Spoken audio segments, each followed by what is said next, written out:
kadalasan pagka-March, we are, particularly in the Philippines, we observe yung mga Easter Sunday, mahal na araw. And of course, usong-uso na naman yung mga deboto. That's the reason why today I'm going to talk more about the word devoted. Pamagat ng mensahe ko, devoted, living for Jesus. Because somehow, as a Filipino, we have some notion, we have a mindset, we have this way of thinking that once a person is devoted, alam niyo naman, pupunta siya sa isang lugar, mag-attend siya ng misa doon, o kaya naman, lalo na sa panahon to, dahil deboto siya ng ganitong patron, makikita mo kung ano yung mga kanilang ginagawa. Isang araw, nung ako ay nando sa Pilipinas, nakita ko isang grupo ng mga tao, nakakulay green sila. Okay, sabi kong gano'n, saan kaya galing na rally ito at mga naka-green sila? Puro mga kababaihan ng mga katandaan. Okay? Maya-maya, habang ako ay, siyempre, nakikiusyoso saan kaya galing sila, yung pala, kaya pala lahat sila ay naka-green. Sila pala ay mga deboto ni Saint Peregrine. Ayan. Totoo yan, ha? Hindi ako nagbibiro sa inyo, ha? Okay? Now, what is devotion, by the way?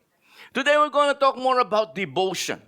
Sapagkat, sa totoo lang, the word devotion, or to become devoted, as far as kingdom people or Christian is concerned, you need to be devoted. It's either you are devoted or not. Now, we are going to talk more about devotion the way the Bible tells us so. Meaning to say, how can you define a person who is devoted to Jesus, who is devoted to God? How can you define him? Now, today we're going to be learning from the man himself. If we sought the idea, the knowledge of John, because he is the apostle of love, now we're going to sought the knowledge of a person who knows what is devotion all about. And that is none other than my man, okay, St. Paul.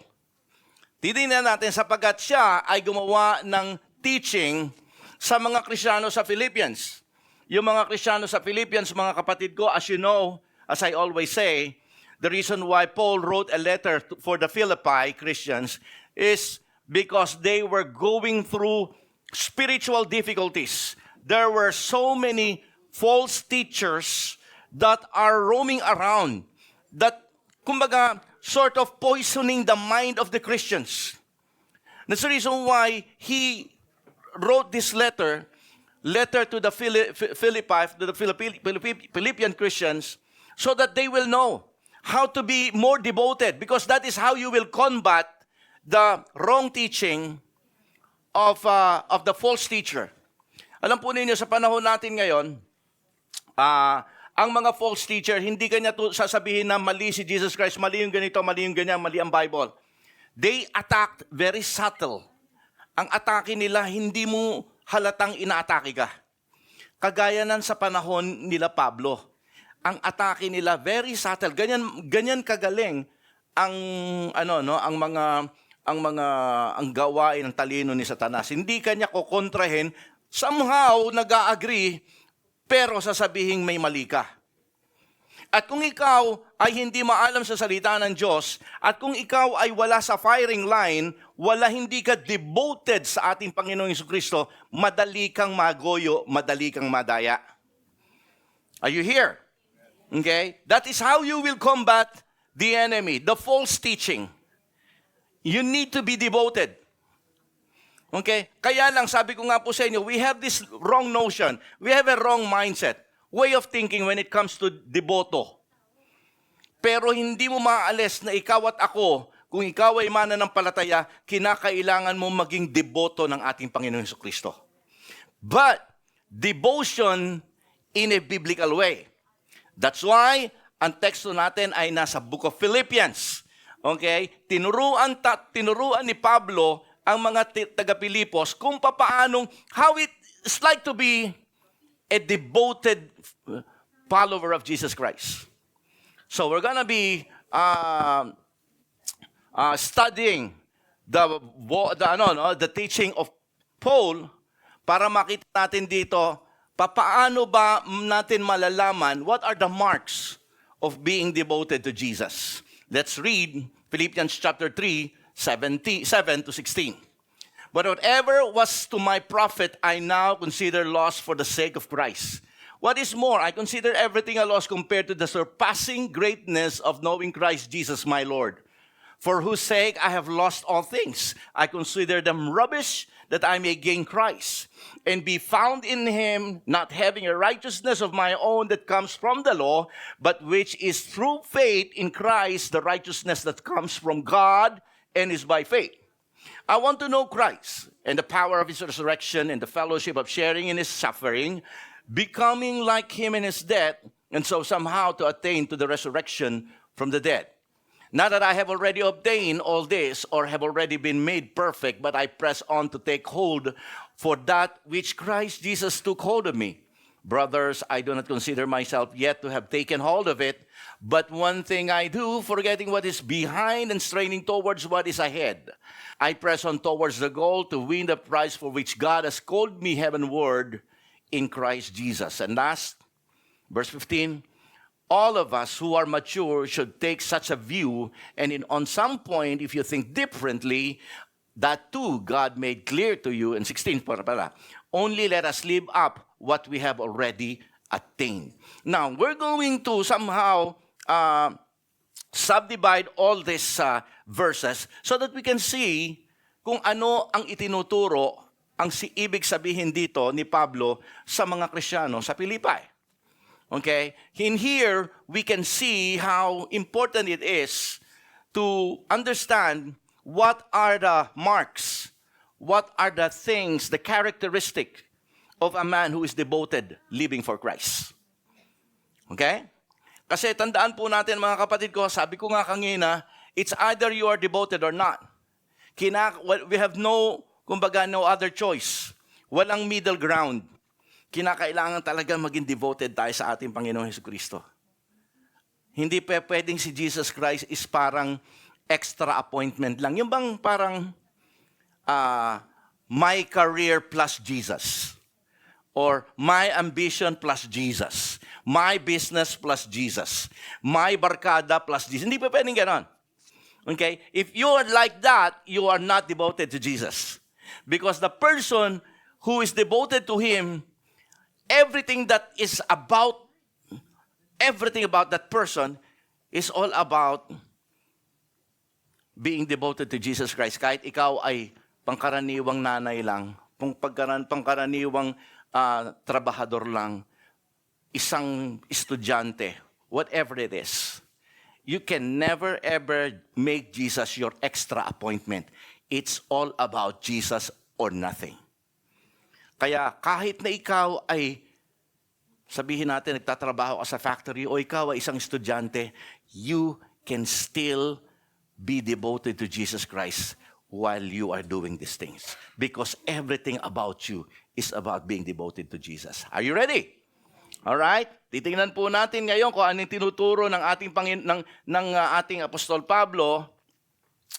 At of course, tinuruan din tayo ng ating Panginoon Jesucristo. Sabi niya ganun, if anyone wants to follow me, he must deny himself. Di ba? Deny himself, pick up his cross, follow me. So kinakailangan natin talaga sa pagsunod sa ating Panginoon Jesucristo, there's something that you must need to do in order to be called a devoted follower of Jesus Christ. Now, through these verses that we have learned, the first thing that Paul was teaching us is that if you are indeed devoted to Jesus, okay, you must count all things loss for Him. Okay? Now, tingnan po natin, balikan natin verse 7 and verse 8. Medyo titilad-tila rin natin yan para unti-unti ninyong maunawaan. Ito po ang kagandahan ng expository preaching. Ang expository preaching, hindi ako gumagawa ng preaching na sarili ko. Kung ano yung preaching ng sumulat, kunyari dito, in this case, si Pablo, I am just trying to exegete it. Kinukuha ko yung original niyang intensyon, at dalhin ko rito sa panahon natin para maunawaan nyo ano ang sinasabi ng salita ng Diyos sa panahon natin at sa personal na buhay mo. It's not easy kasi you will go through different kinds of research at kinakailangan mong aral ka para maunawaan mo lahat to. But ginagawa ko to alang-alang sa inyo so that you will be more intellectual when it comes to reading the Word of God. So tingnan natin ngayon, ano ba yung tinuturo ni Pablo sa atin dito? Verse 1, let us see these two verses. Whatever was my profit, I now consider it loss. The word here is loss. In just 2 verses, you can observe that Paul was mentioning this word loss 3 times. In verse 7, loss. Verse 8, loss. And in the latter sentence ng verse 8, lost. Lost, lost, lost. Bakit ganito? Bakit inuulit ni Pablo itong word na ito? Because he is now trying to make a statement. Lost, lost, lost. Lost about what? Okay? He was now emphasizing a point. The word lost, by the way, in the original Greek word was zemia. Ang zemia po mga kapatid ko, o loss, ay ginagamit kapag ang isang tao na naglalakbay sa barko ay nakaranas ng malaking squall or storm sa gitna ng kanyang paglalakbay. At remember, yung barko doon sa panahon nila doesn't have any engine or motor. They just rely on the wind, okay, to sail so that they will be able to go to their point of arrival sa harbor na yon.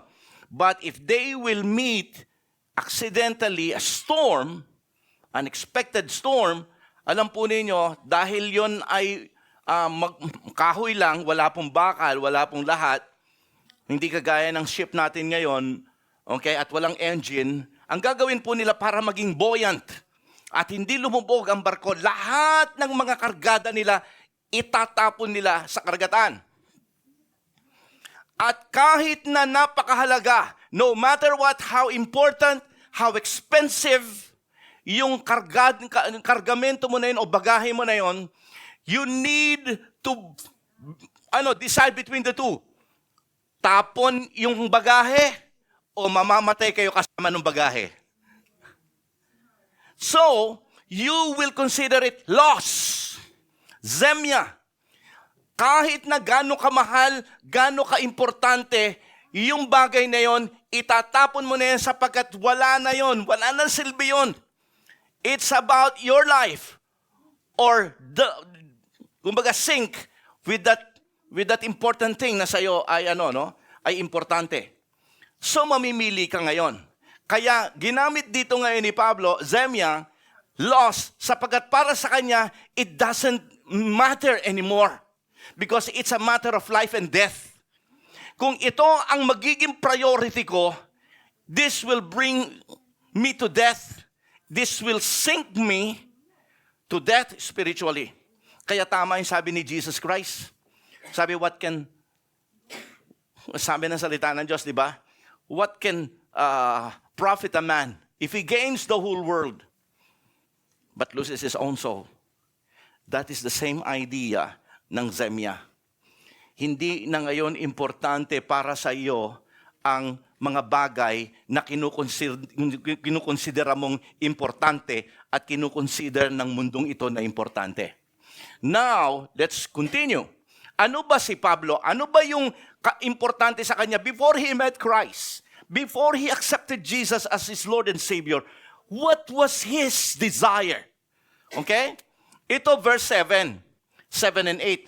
Tingnan natin yung verse 4, verse 5, and verse 6. Right before these verses.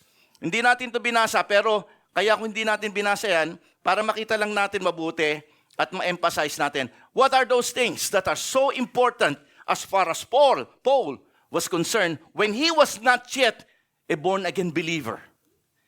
Let's look, okay? Basahin natin. Sabi po rito, kanina binasa natin 7 and 8, right? Now let's read 4, to 6. 3 verses before our scriptural text. Though I myself have reason for such confidence, if anyone else think that he has reason to put confidence in the flesh, I have more.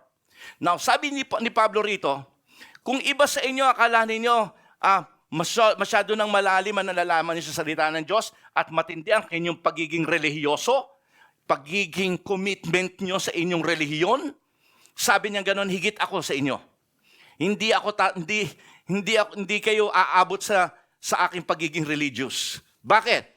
Look at this. Sabi niya ganoon, circumcised on the 8th day of the people of Israel, of the tribe of Benjamin, a Hebrew of Hebrews, in regards to the law, a Pharisee, as for zeal, persecuting the church, as for legalistic righteousness, I'm faultless. Wow.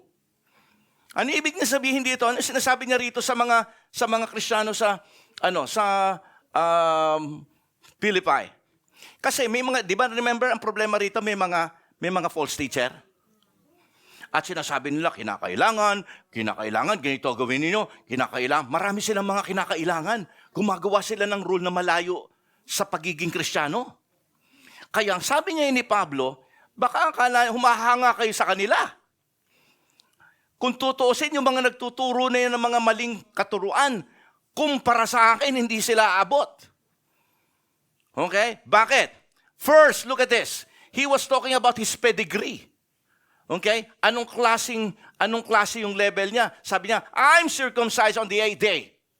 Meaning to say, he was born and raised by his parents.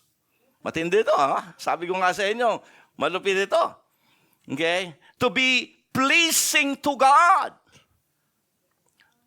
Nung pinanganak siya, his parents made it sure that on the 8th day, he will be circumcised.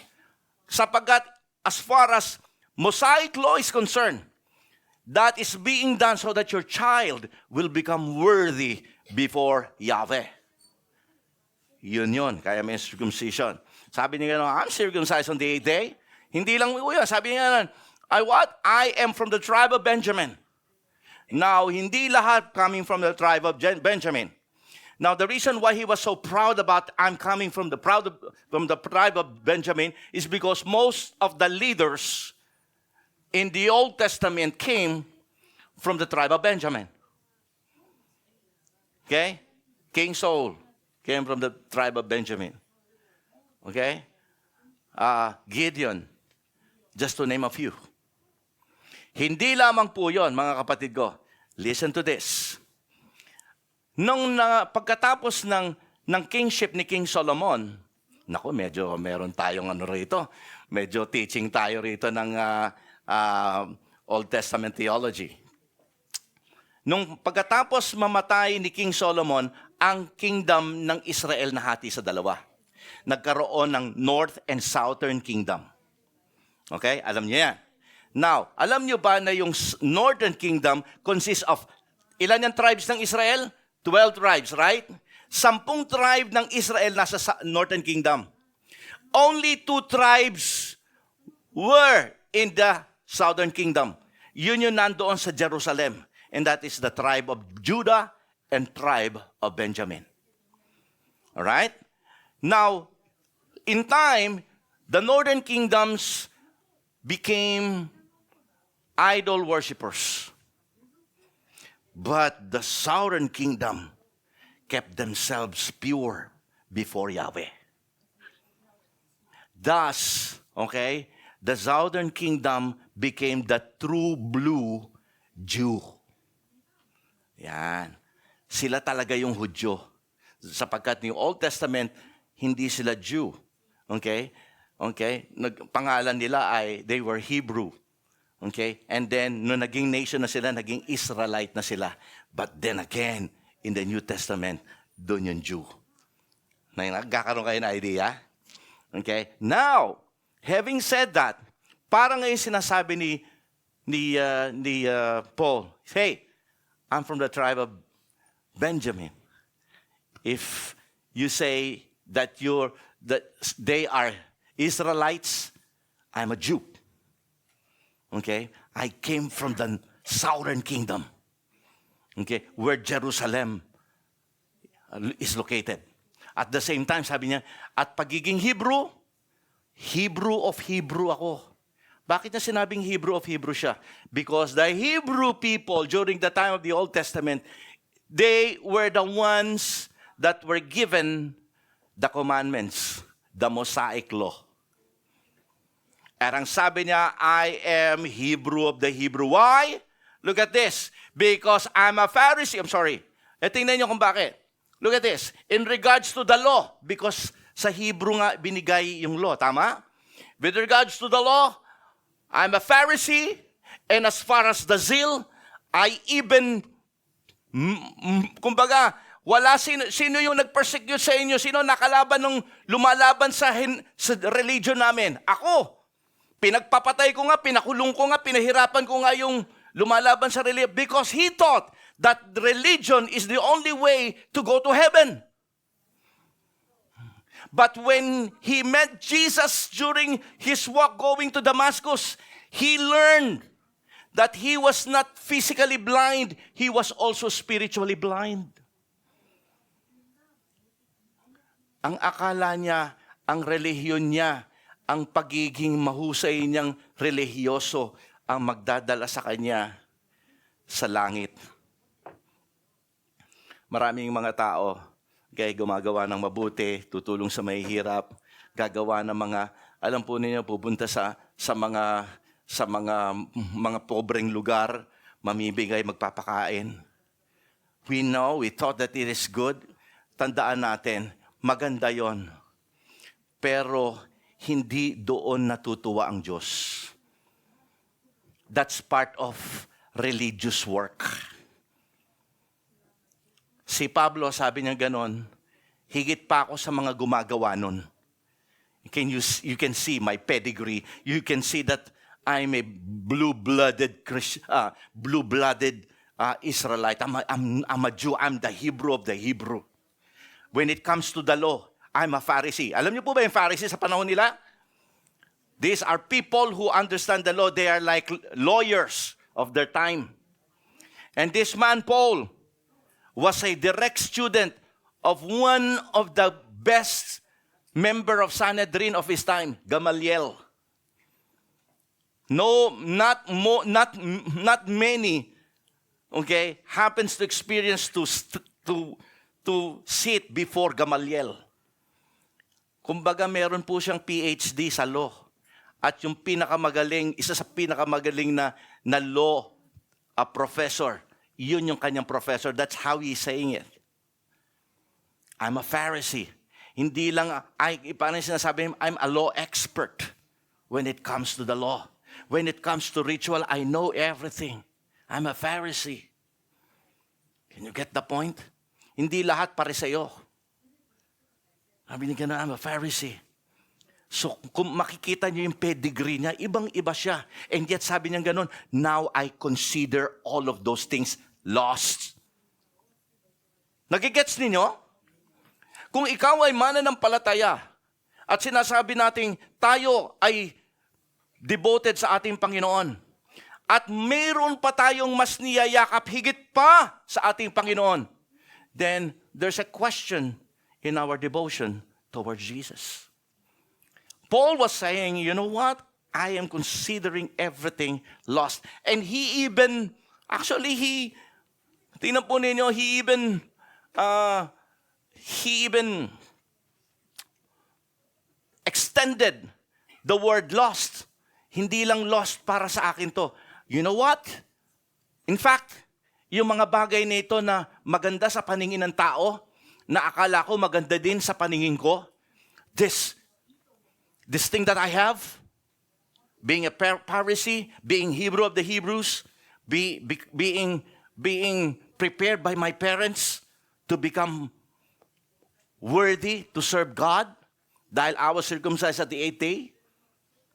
All of these things that I should be proud of, akala ko kasi, kumbaga, handang-handa na ako. I mean, religiously speaking, if there is a person who is worthy to enter heaven, siguro siya. Tama? Hebrew of Hebrews, came from the tribe of Benjamin. Di ba? As far as biblical knowledge is concerned, he's a Pharisee. Sa kanya lahat eh. Knowledge, the pedigree, yung lahi. Sa kanya na lahat eh. And yet sabi niya ganun, you know what? I consider it loss. Actually, sabi ko nga, anong po niya ginamit niya? He used the word rubbish. I consider it rubbish. The word that he used here in Greek is iskobalon. Ang iskobalon, alam po niyo ibig sabihin nun? Tatse. Dung. Ebak ng hayop. Okay? Ebax. Yun po yun. Sabi niya ganun, I consider it dung. Alright?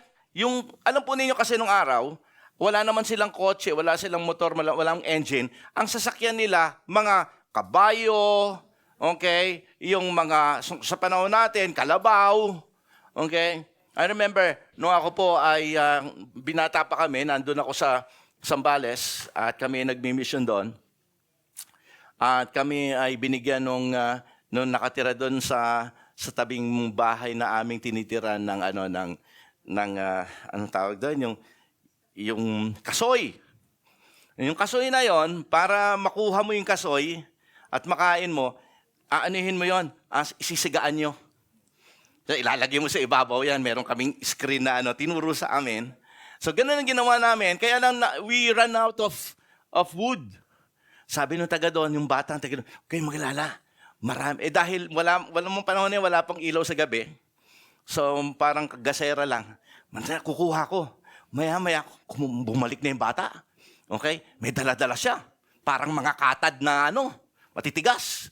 So, ginawa namin, inapuyan na namin, bam! Lo and behold, nagulat ako, parang gas stove, nagkukulay blue. Okay? Kumain na kami. Tapos sabi ko doon sa bata, Pera, saan mo kinuha yung mga kahoy na yun? Sabi kong ganun. Sabi niya, hindi po kahoy yun. Ano yun? Sabi niya ganun. Mga ebak ng kalabaw yun natuyo sa daan. And wow! Okay? Kasi sa panahon nila Jesus Christ, yung mga habang tumatakbo yung kanilang mga karwahe, okay, umiebak yung mga hayop eh. At yun yung ibig sabihin dito ni Pablo, these are his kubalon. For me, sabi niya ganon, this thing that are so subarashi and amazing sa mata ng isang tao, para sa akin, you know what? That's lost and kubalon. That's good as a dirt. A dung. Hindi importante sa akin yun. Can you imagine that? You see? Gusto ko po makita natin dito, hindi naman ibig sabihin nun na sinasabi niya parang nandidiri siya. Hindi po. Ang ibig niya sabihin, ikukumpara mo. Tingnan niyo saan niya ikinumpara? That I may gain Christ. Ibig sabihin, sinabi lang niya yun because there's a comparison between the two. A normal person will say, this, and this, and this, and this is the most important thing. Tama? But, sabi ni Pablo, hey, since I am devoted to Christ, kahit na ano pang ikumpara mo sa akin, kahit na ano pang sabihin mo sa akin, this thing are lost, this thing is worthless, this thing is rubbish compared to this thing, that I may gain Christ. Friends, what about us?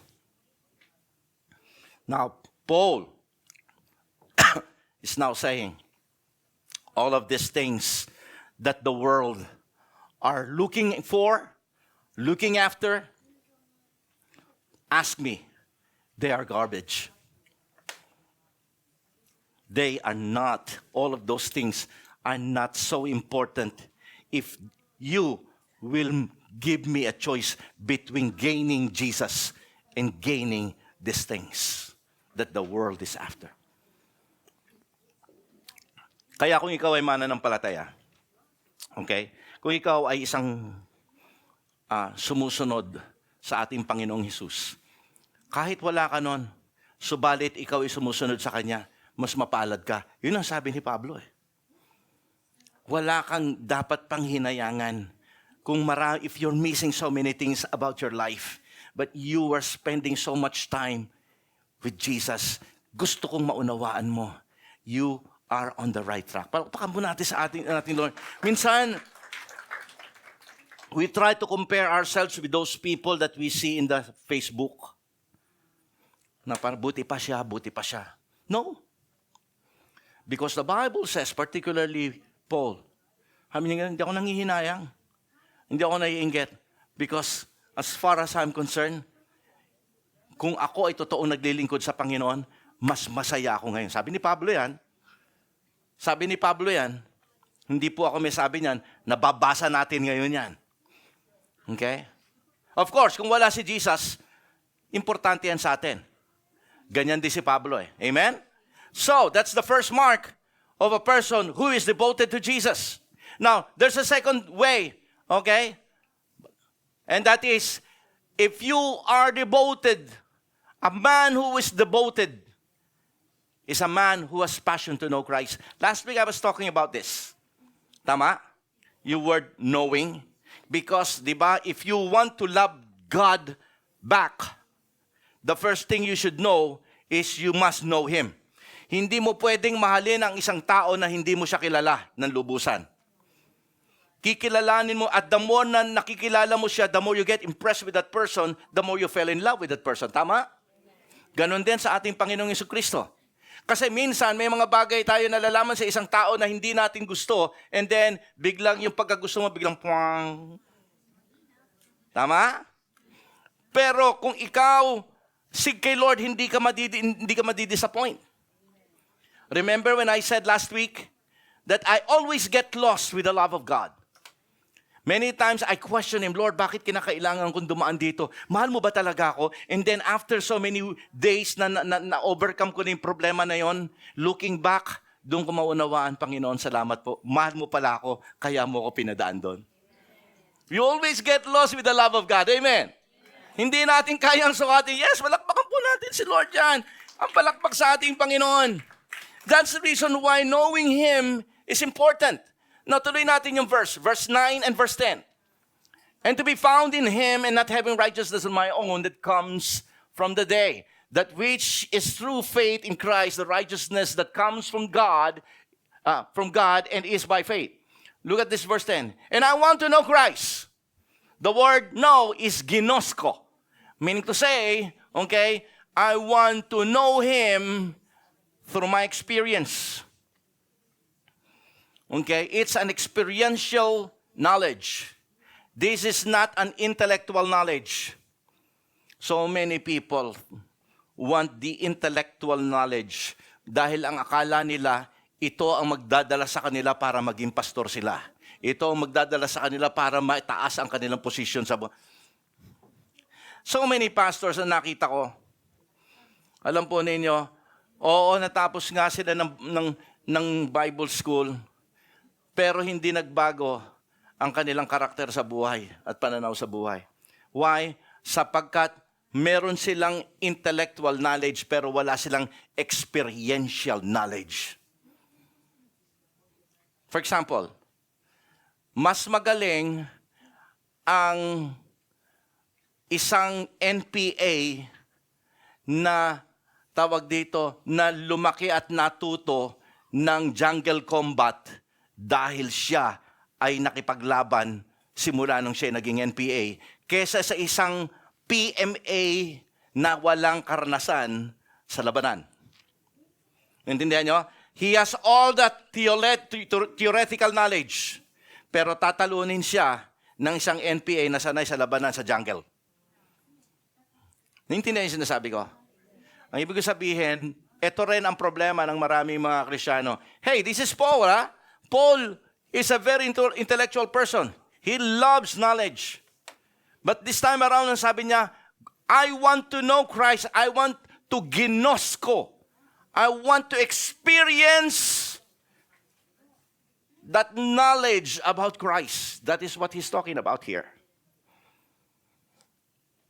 And kaya naalala nyo, sabi ko sa inyo kanina, bakit sinasabi niya, I want to know, samantalang he has every knowledge about God. But this time around, sabi niya, I want to know Christ.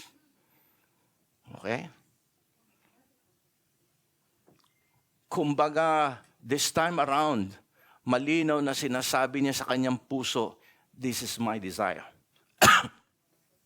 To know Him in a very personal way. To know Him intimately. My question is, what about us here, Christians sa Lot GM? How do you know Jesus? How do you know Him? How deep do we know Him? Kayo dyan sa Lot GM Holland, how deep do you know Him? Do we know Him as the way we understand the Bible, yung mga teaching na naririnig natin? Or do you allow the Word of Jesus na ma-experience at i-apply mo sa buhay? Kunyari may problema ka, teka, mga hawakan ko kasi sabi ng Lord ito eh. Okay? That is when you will begin to apply the Word of God. Have you ever tested and challenged the Word of God sa buhay mo? Nagawa nyo na yon? Kasi the more you challenge the Word of God in your life, that's the only way you will have that experiential knowledge that Paul was talking about. Paul has experienced this many times in his ministry. Maraming. But every time na nararanasan niya to, hindi siya nagsasawa. I mean, I want to know Christ. I want to know Him. Okay? Kasi alam po ninyo, matindi itong sinabi niya. Sumunod pa rito sa verse 9, look at it. To be found in Him. This is the very heart of the gospel actually. To be found in Him. Medyo malalim itong sinasabi niya rito. As I've said a while ago, Paul was a self-made man. He was already there. He has all the credentials. He has everything a man could have dreamed of. The knowledge, the pedigree, being Hebrew of the Hebrews, being Pharisee, being prepared by his parents to become ready to serve Yahweh. Nandun na lahat. And yet, sabi ni Pablo, my desire is to be found in Him. Meaning to say, lahat ng mga bagay na ito ay hindi effective as far as God is concerned. Kasi para lang akong gumawa ng ladder, pinipilit kong abutin ang Diyos pero hindi ko siya maabot. Through my, tingnan nyo, anong klaseng righteousness? Look at this. Having a righteousness of my own.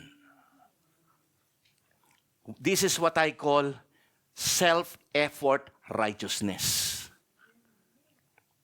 Uulitin ko mga kapatid ko, hindi natin makikilala si Lord through our self-effort righteousness. Kahit ngayong magmamahal na araw na, magpapapako ka sa krus, okay? Magpapanata ka, magbibisita iglesia, or whatever, anong klaseng panata yan.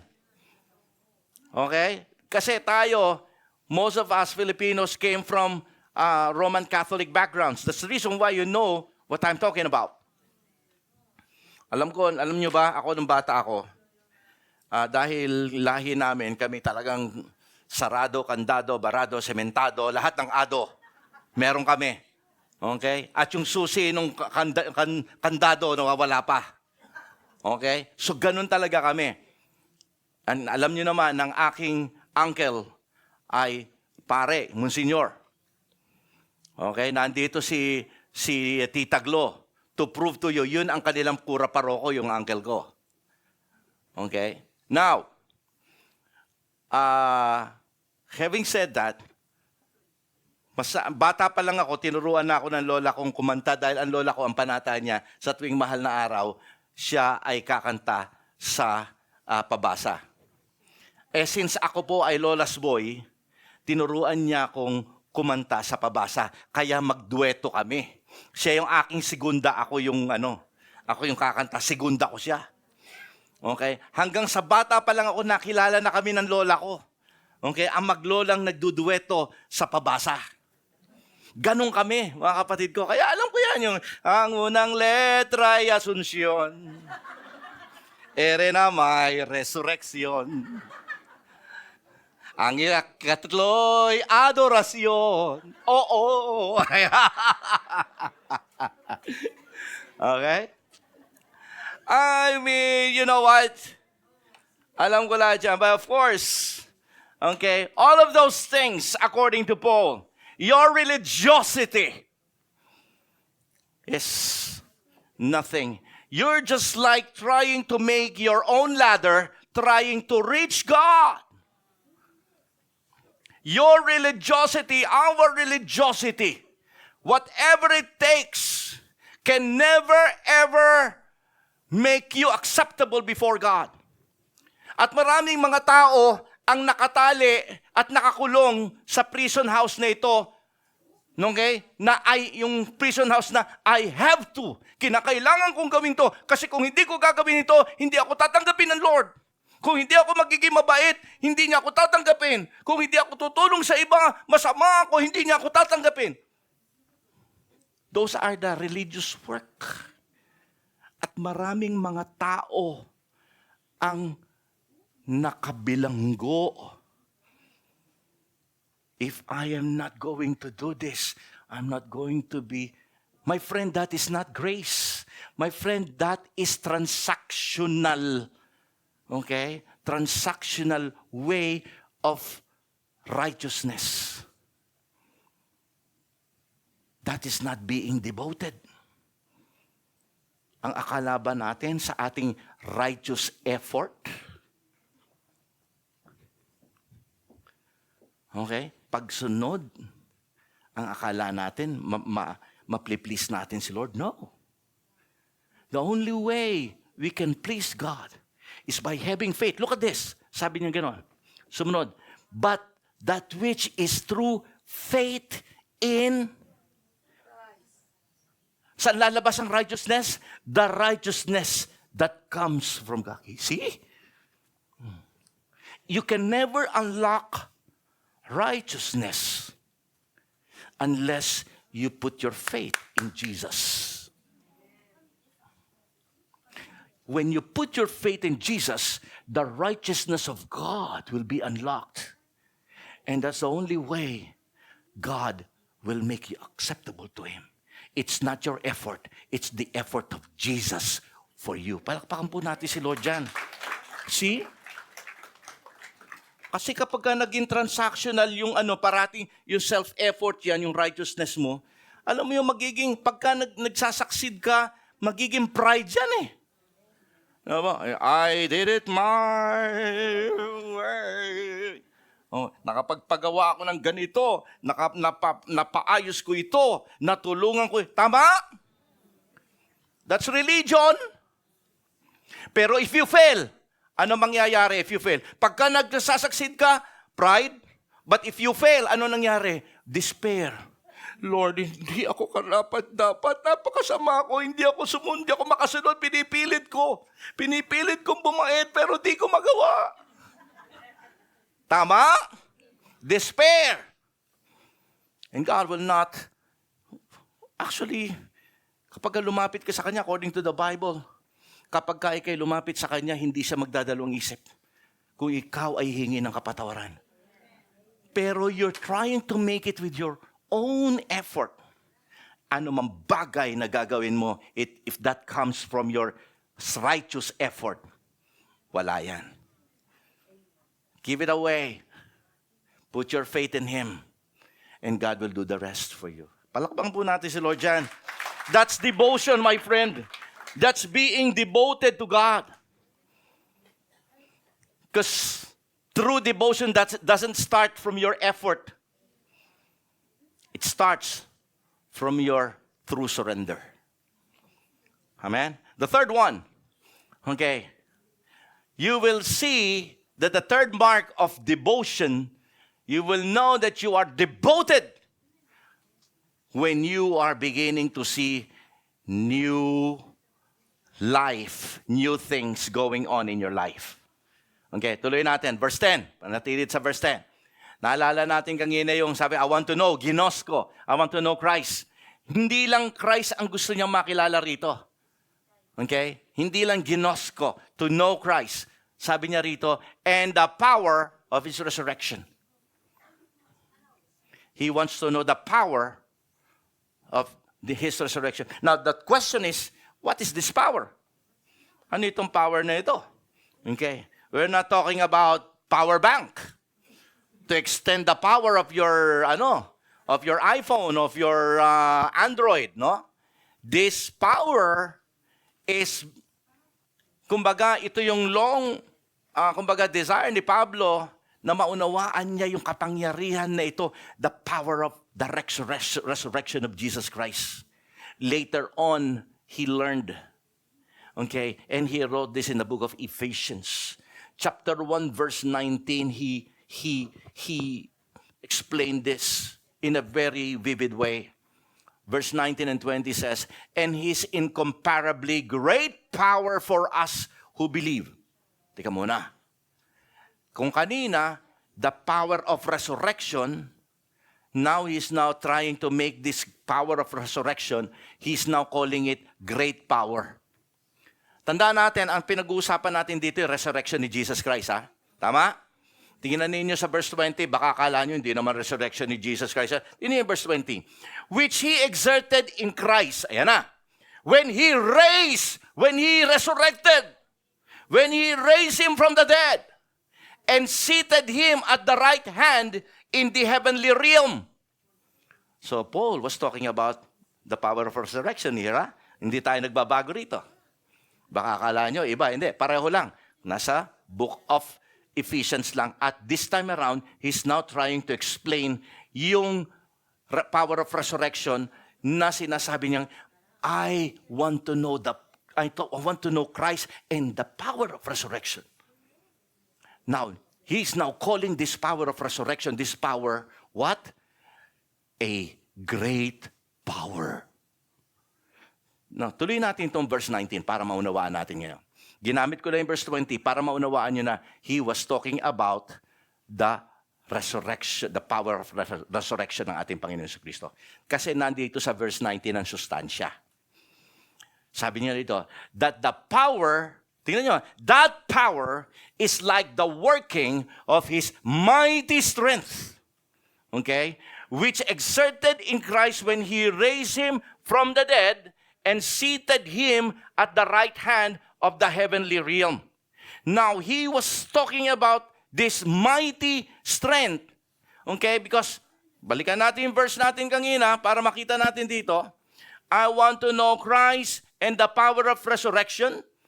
Bakit? Because he was now trying to make it clear to us that that same power that raised Jesus Christ from the dead is now working sa bawat isa sa atin ngayon. Why? If Jesus Christ was raised by that power, didn't you know that when you accepted Jesus Christ, anong tawag sa atin? Patay tayo nun, but we were raised back to life, and thus we were called born again. Is it clear? Kaya ka na born again because eksaktong kapangyarihan bumuhay sa ating Panginoong Jesucristo ay kapangyarihang pareho na bumuhay sa atin nung tinanggap natin ang ating Panginoong Jesucristo.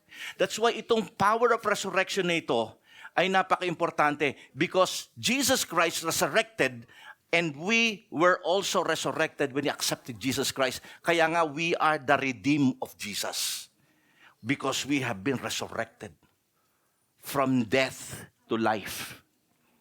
That's the reason why hindi pwedeng ikaw at ako ay hindi mabago sa pagiging deboto mo sa ating Panginoon. Ang totoong deboto ng ating Panginoon sa Kristo, nakikita ang pagbabago. Sapagkat that resurrecting power of God still works in you. Makikita ito, magbabago ang iyong pananalita kung dati kang palamura. Magbabago ang iyong pananamit Kung ang dati, kung magpantalong ka, hanggang dito yung, sinturera, nandito, lalakad kang ganyan. Okay? Sino yung ganon dati? Okay? Ganun ba dating kuya mo? Ayan, hanggang dito sa malapit sa tuhod. Maraming pagbabago sa'yo. Why? And maybe even you will be amazed na maraming bagay ang binabago sa atin ng Panginoon. Bakit? Because of that power, that mighty power na sinabi niya rito, yung power of resurrection. Yung mighty power na yon that is working. Kita nyo? Like the working of His mighty strength. Kaya mababago ka. Mababago ka, sabihin mo sa katabi mo, mababago ka. Kaya kang baguhin ng Diyos. Okay? Sapagkat yun talaga, alam niyo po ba na yun talaga ang purpose ni Lord na baguhin ka? Now let me explain it to you further with this story. Merong isang businessman. He was trying to sell his old warehouse. At ang sabi niya doon sa kanya pinagbebentahang customer, sabi niya gano'n, ito po luma na to, pero itong lumang itong lumang lugar na to, na toilet na to, papaayos ko po yan. Tapos, ito pong mga side na to na maraming graffiti, maraming mga sulat-sulat, papalinis ko po yan, ipapaayos ko po yan. Tapos yung mga basura na nandito nakakalat dito, ipapalinis ko po yan. Pagka binili niyo po ito, papaayos ko po lahat yan. Ang sabi nung customer, sabi niya gano'n, hindi mo na kinakailangang paayos yung toilet. Hindi mo na kinakailangang palinis yung mga basura. O palinis yung dingding ng graffiti. Hindi mo na kinakailangan lahat yan, sapagkat hindi yan ang kailangan ko. Ang mga bagay na yan ay baliwala, sapagkat yan ay tatanggalin ko lahat, sapagkat ang plano ko ay magtayo ng isang malaking building sa lugar na ito. So you don't need to renew everything or to renovate. I don't need renovation. Kagaya ng buhay natin, mga kapatid ko. Hindi niya i-renovate yung luma mong buhay. Ayaw niya yan. Si Lord ay nagtatayo ng bago sa buhay mo. Ayaw niya ng mga niluma ng dahil sa kasalanan. Babaguhin ka niya. At kaya kanyang baguhin because of this power of the resurrection. Maraming bagay ang babaguhin niya sa buhay mo. Hindi niya kailangan ng dati luma mong buhay kahit na kahit gaano ka kabuti at gaano ka kaganda. Look at Paul. Sabi niya, that's the reason why everything about me, I consider it lost. I even consider it rubbish. Because I know as far as my God is concerned, hindi yan ang importante sa Kanya. Ang importante sa Kanya ay ako na nakasuko sa Kanya, sapagkat gagawa siya ng bago mula sa pagkatao ko. Amen? God is so good. He will remove every tracks of sinful life in our past. And He will rebuild you. He will not renovate you. Ayaw ni Lord ng ni-renovate na Kristiyano. Ang mundo, kaya kang baguhin, renovation lang. Amen? Pero si Lord, He will make you totally new. Totally different from who you were before. Hallelujah. And next, when you're devoted, a person who is devoted to Jesus is prepared to pay the price. Andiyan ba kayo? Dumadami na ang prepared. Alright? Ang mga devoted. Okay? Tingnan niyo yung balikan natin verse 10. Because this verse 10 is jam-packed with so many things na kinakailangan natin maunawaan. Sabi niya kanina, I want to know Christ. Second, I want to know power. Alam niyo itong dalawa na ito, knowing Christ and knowing power, ito maraming gustong makaalam nito. Because you're talking about victorious life. You're talking about powerful life. You're talking about miraculous life. You're talking about life that can overcome many things sa buhay. Pero ito ang ayaw nila, yung susunod. Sabi ni Paul, I want to know Christ, I want to know the power of His resurrection, and I want to know the fellowship of sharing in His suffering. Ayaw natin ng suffering. Tama? We want victory. We want miracles. We want these mountaintop experiences. Yung nandoon, yung masaya, yung talaga, wow! But, alam po ninyo mga kapatid ko, the truth is, alam ni Pablo, that in order for us to enjoy the power of His resurrection, you need to experience the pain of resurrection. You will never enjoy the power if you will not experience the pain. For example, kung ikaw ay ipinanganak na mayamang-mayaman, anak ng hari, at lahat na lang na kinakain mo ever since ay cheese, morcon, lechon, okay? Kaya mataas na yung high blood mo, pressure mo, at saka yung cholesterol mo mataas na. Pero yun talaga ang kinakain mo talaga, steaks and everything. Kapag ka binigyan ka ng isang tao ng steak, sasabihin mo, wala na sa akin yan. Sawa nga ako sa A5 na Kobe beef eh. Pero kung ikaw ay nakaranas muna, naranasan mo yung poverty ng life, naintindihan mong kumain ng pagpag, naintindihan mong kumain ng tap-tap, hindi sap-sap ha, tap-tap.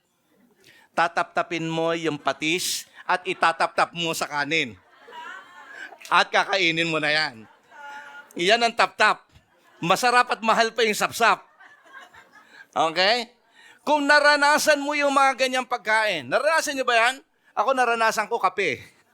Na may tapos lalagyan ko na asukal. Naranasan ko po yun. Okay? Ano po ninyo, kung naranasan mo yon at tapos naranasan mo ang mga pagkain ngayon dito sa Japan, gaano mo ngayon na nilalasap at masasabing, nung araw, ito lang ang kinangayon, ito nakakain ako ng masarap na ramen. Dati, yung mami lang doon sa kanto namin, kinakain ko. Kaya naman yung Maggi instant mami. Pero ngayon, ito na. Can you get the point? Kaya mo na-enjoy ngayon sapagkat nakaranas ka ng pangit. Now, ang mahirap sa atin, gusto lang natin puro maganda na hindi mo naranasan. Paul understands that in order to enjoy the power, he needs to experience the pain. The power of resurrection, but the pain of resurrection. We know, si Jesus Christ, before He resurrected, He has to die. We want the crown, but we don't want the cross. Amen? We want the good life. We don't want the suffering. And Paul is now saying, I want to know Christ. I want to know the power, but I also want to fellowship, sharing the suffering. And tuloy pa natin, becoming like Him in His death. You see? Marami sa atin, ayaw natin magsakripisyo para kay Kristo. Ayaw nating mahirapan. We only want the good life.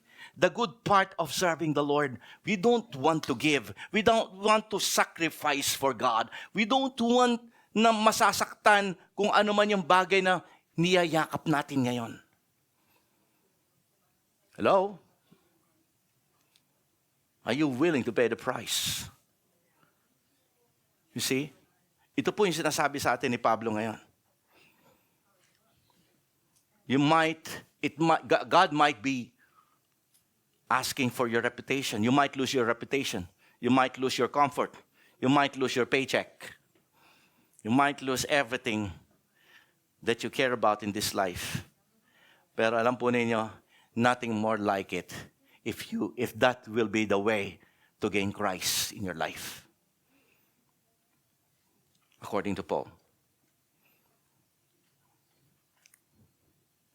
If your devotion will cost you nothing, that devotion worth nothing.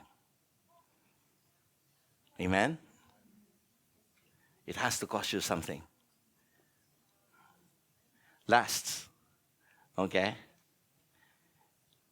And this is the last thing. Praise the Lord. Okay? If you are devoted follower of our Lord Jesus Christ, He sees life as a race to be run to the finish line. Para sa iyo, ang buhay na ito is not about becoming a successful businessman.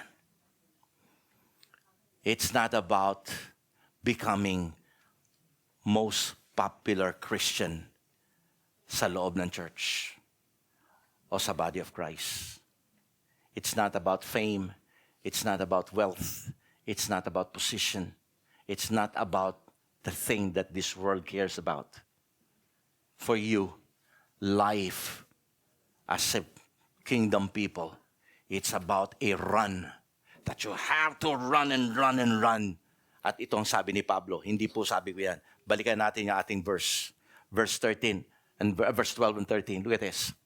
Now that I have already obtained all this. Can you stop muna tayo dito? You can just see the humility of this man, Paul. Okay? Not that I have already obtained all this. Imagine, after decades of mission work, after decades of mind-boggling miracles flowing through his life, after decades of planting churches all over Asia Minor, after decades of so many teachings and conferences that he took. Now, here's a man saying, not that I have already obtained it. Parang sinasabi niya rito, you know what? I'm still not arrived. I'm not arrived yet. I'm not mature enough yet. I'm not the kind of person that you think I am. I'm still a student of God, making it, doing it again and again, and not stopping. Kasi may mga tao, di ba, we think that arrive na ako, oy, meron nagawa mo na ito, oy, naging ganito ka na, oy, naging ganyan ka na, oy, naging leader ka na, oy, naabot mo na yung position na to sa church, oy, arrive ka na, oy, mature ka na. Now look at this man. Ang sabi niya, not that I have arrived, I have already obtained all this. Actually, mas mabigat itong sumunod na, sabi niya noon, or have already been made perfect. Nakuha niyo? Pero kung tatanungin niyo si pastor, pambira sa akin, wow, he's my inspiration. Paul is all about everything, about commitment.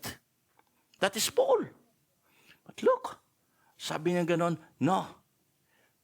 Kung si Pablo ganito ang kanyang kanggay kata, kanyang kaisipan, paano pa kaya tayo? Tama? Anong ginagawa niya? Ang sabi niya ganon, I press on. I press on. I continue. I press on. When you say, I'm pressing on, you're now trying to, these are the verb, these are the action of a victorious man.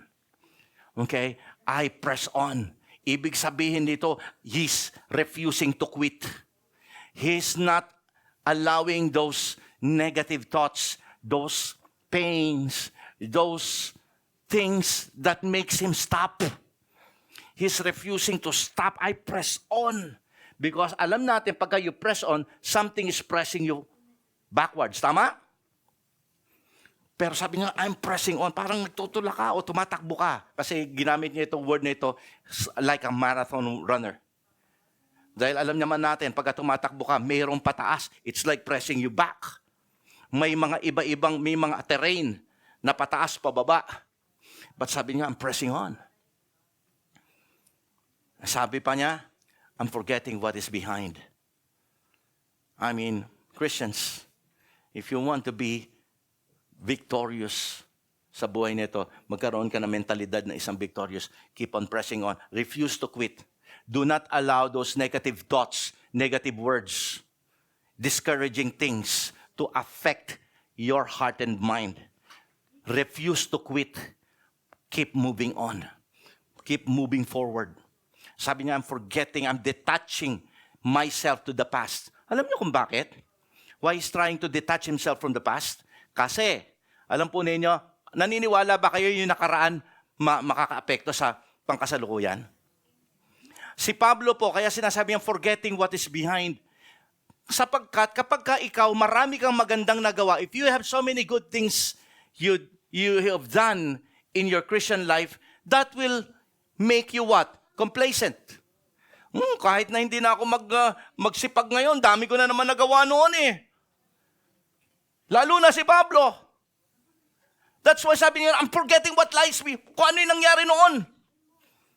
So that to keep him what? To keep himself nagpapatuloy. Fresh ang mind niya. He is not keeping his mind from the past.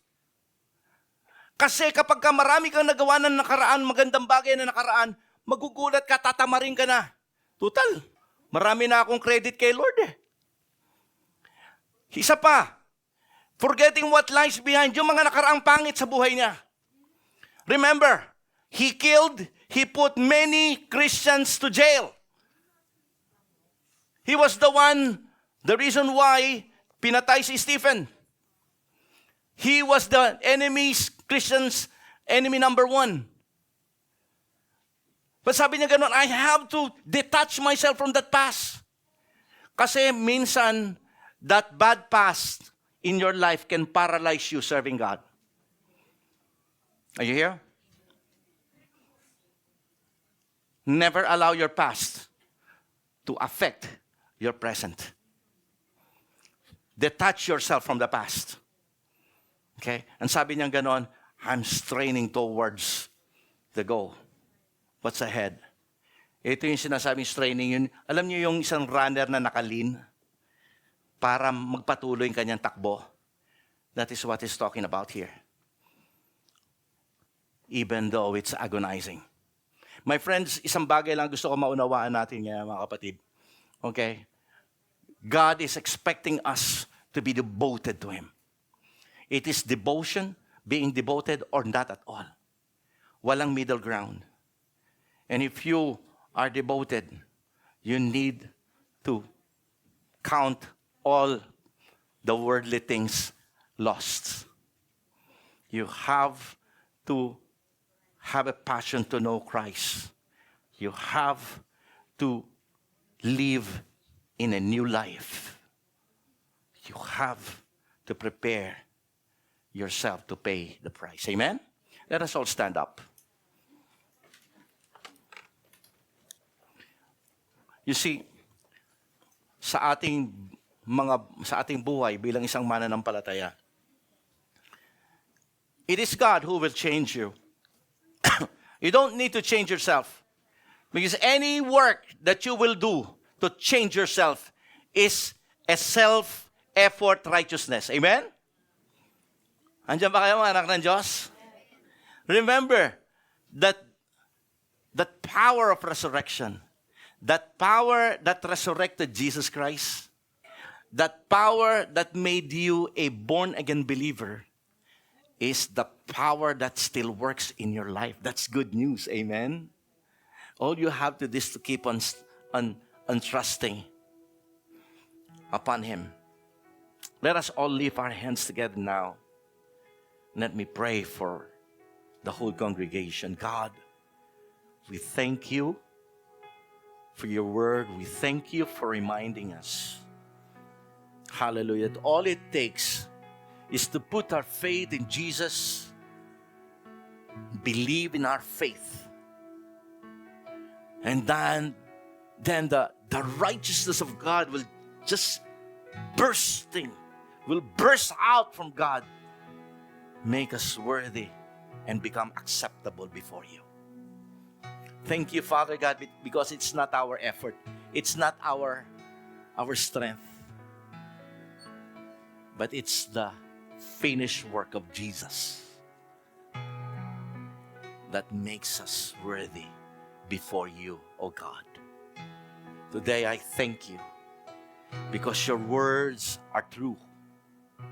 And Father, may you find us, Lord, to be devoted, to be consumed, not only to be interested about Jesus, but to be consumed by Jesus in our lives. Then everything about us, everything that we do, even if we are in our job site, even if we are in our house taking care of our children, God, we will do it for your glory. Everything about us is about you. God, salamat po, Panginoon, sa buhay na binigay mo sa amin ngayon. May we not waste these precious moments and time you're giving us.